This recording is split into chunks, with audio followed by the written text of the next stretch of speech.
2021 के सबसे बड़े सियासी संग्राम में टीएमसी प्रमुख ममता बनर्जी ने अपने पत्ते खोल दिए हैं। इसके साथ ही ममता बनर्जी ने भाजपा के दिग्गजों द्वारा फिट किए गए समीकरणों का खेल भी बिगाड़ दिया है। यानी ममता बनर्जी ने अब बंगाल में खेल करने का पूरा खाका तैयार कर लिया है। ममता बनर्जी ने साफ लफ्जों में कह दिया है कि हम खेलेंगे, लड़ेंगे और जीतेंगे। चलिए आपको बताते हैं कि आखिर कैसे ममता बनर्जी में इतना आत्मविश्वास है कि टीएमसी का सियासी रथ ही विजय होगा। दरअसल पश्चिम बंगाल में टीएमसी ने 291 सीटों पर अपने उम्मीदवारों का ऐलान कर दिया है। इनमें से 42 सीटों पर ममता बनर्जी ने मुस्लिम उम्मीदवारों को उतारने का फैसला लिया है। भले ही ये नंबर अपने आप में बड़ा लग रहा हो, लेकिन बीते विधानसभा चुनाव के मुकाबले काफी कम है। 2016 में टीएमसी ने 57 मुस्लिम उम्मीदवारों को टिकट दिए थे, जबकि 2011 में यह आंकड़ा 38 का था। इस तरह से देखें तो मुस्लिम उम्मीदवारों के मामले में 10 साल पुराने आंकड़े के करीब टीएमसी पहुंच गई है। सियासी पंडितों के माने तो भाजपा के मुस्लिम तुष्टीकरण के आरोप की काट के लिए टीएमसी ने यह दांव चला है।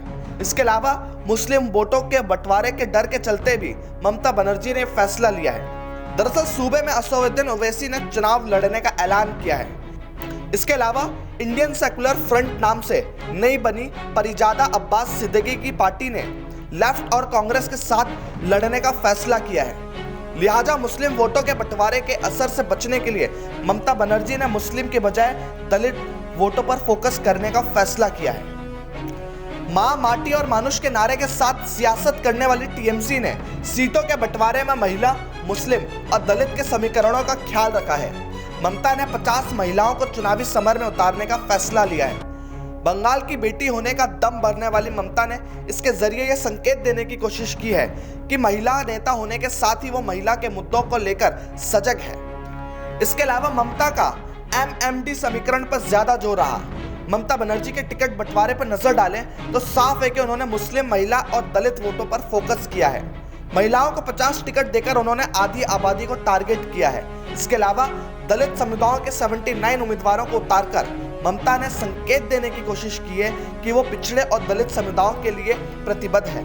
इसके जरिए ममता को भाजपा की उस रणनीति की भी काट करने में मदद मिलेगी जिसके जरिए वो दलित और पिछड़ों पर फोकस कर रही थी।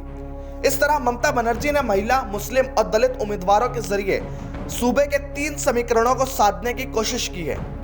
ममता ने इस बार चुनाव में अपने करीबी 27 विधायकों के टिकट काट दिए, जिनमें वो भी शामिल है जो पार्टी छोड़कर भाजपा का दामन थाम चुके हैं। ऐसे में ममता ने टिकट के जरिए बंगाल के सियासी समीकरणों को साधने का दांव चल दिया है।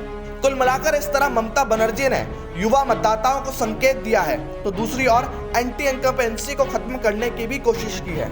Bureau report, the fact India.